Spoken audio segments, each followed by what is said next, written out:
When I first moved to Hanford in 1958, I never dreamed that I would be mayor of the city of Hanford. When we came here, the town was about 13,000 people. And the high school had approximately 1,200 students in one school. We had the old buildings. And I checked in with the superintendent, got a place to live on Garner Street, which is the old part of town, on the curve there, and it's the Whitehaven Motel. And I smelt that water. I said, oh my God, why did we move to Hanford? The water here is terrible. We got a place out on 12th and a half off of Lacey Boulevard on a farm. There were 3 houses there, and we got the middle one. Lived there for 2 years. We really enjoyed it there. Country living was fun, and Hanford was a country town then, and still is really. Small, some good people here.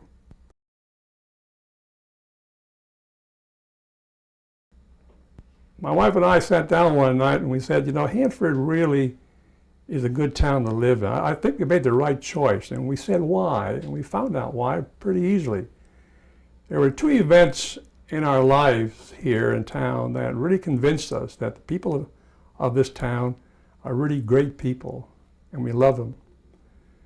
First of all, our number 3 son, at about 1.5 years old, had meningitis, and we didn't know what kind, if he was going to die or what. So our doctor said, well, we'll rush you up to Fresno and hope for the best. So we were there for about 10 days, back and forth, back and forth. And we don't know to this very day who came in the house, cleaned the house for us, took care of the other 2 sons, because Andy and Jeff had to get dressed and washed and fed and sent off to school. But people just said, don't worry, we'll take care of it for you. But the second event was, I think, very traumatic, and could have been very, very costly, and could have wiped us out. And she says, the house is on fire. And I said, oh no! So I get up, I rush up, run down the hallway, and all I see is about that much of the wall on fire. I said, oh, that's nothing. I took a cushion from the couch and started to beat on the wall. And I beat about 4 or 5 times, and then I felt all around me this heat. Not just the wall, but up on top. I said, oh, Lakritz, there's something else burning. Let's get out of the house. So we get the kids out of bed, all 4 this time, and get the dog and the cat out. And I was the last one out of the house. And back of my head got singed, and I burnt my hair off, partly here. But our neighbors, and there's just a gracious old lady across the street, Mrs. Schaefer, whose house is immaculate. She has white carpets on the floor. And here we're full of dirt and soot, dirty, stinky. She says, come into my house. Come into my house. And we said we couldn't do that because your carpets are all white. So she says, don't worry, we'll take care of that. The next day, the kids go over to other people's houses, and we go here and there and so forth.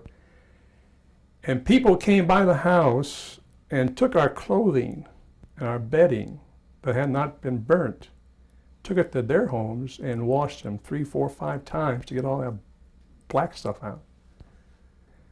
But those 2 events, though, people just, without even asking questions, what can we do? They just did it. They walked right in the house and they just took over. And that was nice. That was beautiful. People are, Hanford people are really very, very nice.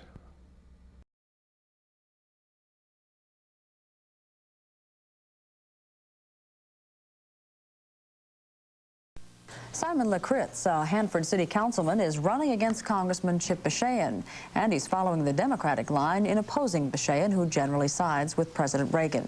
Kevin Cox has a report. Lakritz has been a city councilman in Hanford for 10 years and follows other Democrats in criticizing Pashayan, a Republican. On Lebanon, Lakritz believes the United States should not have Marines there and says they shouldn't have been sent in the first place. On President Reagan's defense budget, which contains a proposed 18% increase, Lakritz instead thinks the U.S. should cut defense spending. And in Central America, Lakritz again disagrees with the president, saying that if present policy continues, funds for El Salvador and Nicaragua should be cut off.